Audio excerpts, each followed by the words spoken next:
guys, welcome back to another video. Now in today's video, we're going over our team from last year, the 1920 season, against a combined squad of former players for us, which have also played in the Premier League as well. We're going to start with the 1920 team. So Henderson obviously was in goal. Basham, Egan and O'Connell consistently played as back three. Baldock and Stevens as the wing backs. Lundstrom, Norden, Fleck in the midfield. And then the strike partnerships were a bit inconsistent, but the one I went for, which I believe was the most used, was the McGoldrick-McBurney combination. So we'll start with in goal. Henderson, obviously a great player for us, still a great player. Kept 13 clean sheets and was very pivotal to our success. Basham, amazing player, so consistent, ran non-stop from start to end every game. Egan, very good at commanding the defence, strong player, organised, and barely put a foot wrong. O'Connell, very solid player, got a lot of praise. One of our most highly regarded players and probably our key player. Baldock, one of my favourite players, has a great burst of pace to get away from people, has a good cross, good delivery as well. I wish he'd shoot more. I feel like he can score more goals. Moving on to Stevens, very solid player. He has more of a physique as a centre-back, but when you see the skills he does, he proves why he's a wing-back.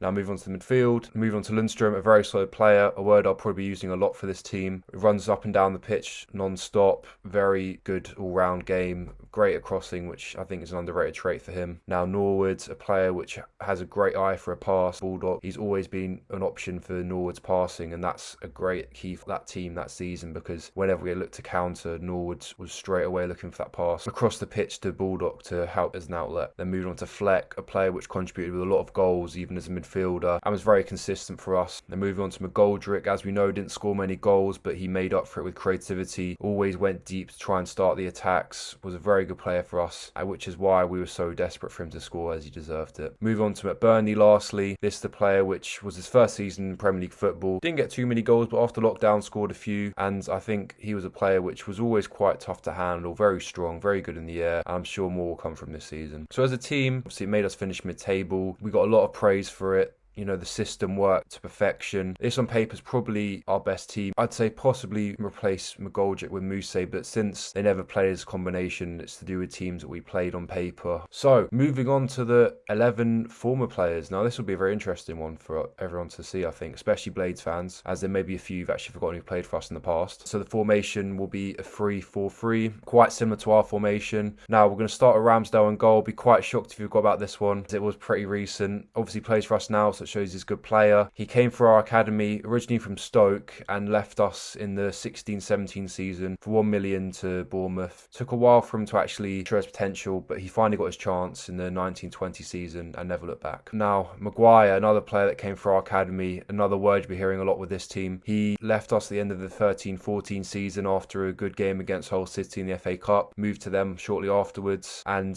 since then has moved on to Leicester from Hull and then to Manchester United obviously, and had a very successful career, even if his current form doesn't show it, but I'm sure that will soon turn around. Now moving on to Gary Cahill, had a very, very brief spell with us, played for 3 months in the 07-08 season. Before, I couldn't remember him playing for us, it was too young for me, I was only 8 years old, but I did my research. Currently playing with Crystal Palace in the Premier League, a decent player, past his best, but still very good, and obviously got a lot of defensive knowledge and composure. Moving on to Carl Bartley, player who played for us on loan from Arsenal in the 2009-2010 season. Then moving on to Carl Walker, another player that came out of our academy. Never really played too much for us. He was known for his potential before he could actually play, but he came back on loan and he played in 2009-2010 season like Bartley, had a successful spell with us then, and then went back to Tottenham. Moving on to the other flank, we've got Matthew Loughton, a player who also came from our academy, one I remember a bit more clearly as I was 11 when he played for us. Had his last season, 2011-2012 season, after losing the playoff final, moved to Aston Villa and had a good start there, moving from League One straight to the Premier League, scored goals as a right back, and he's now at Burnley. Moving on to one which people, especially Wolves fans, may raise their eyebrows at, Connor Cody playing midfield. He did actually play for us in midfield. He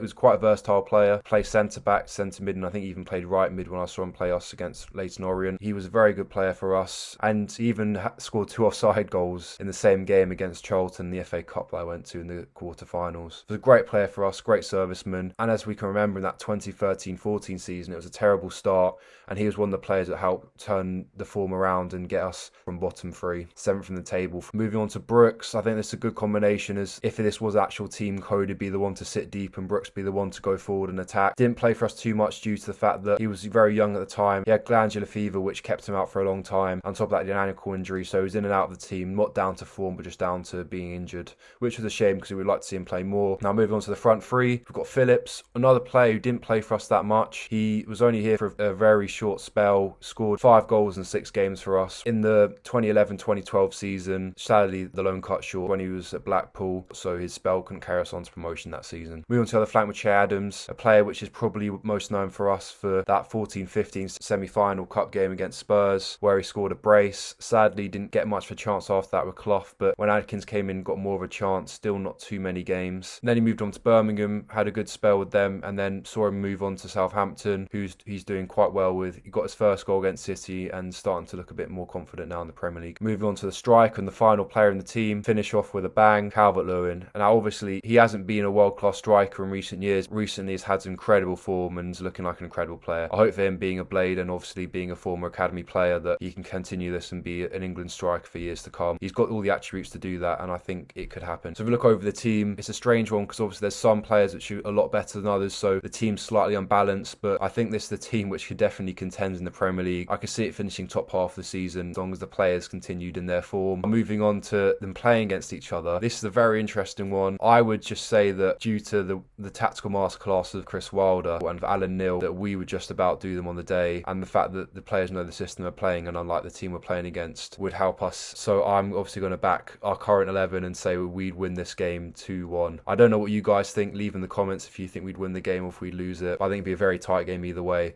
and considering people like Calvert-Lewin, the form they're in at the moment, it'd be very tough for us. Right guys, that's in my video. Thank you very much for watching. Until next time, take it easy.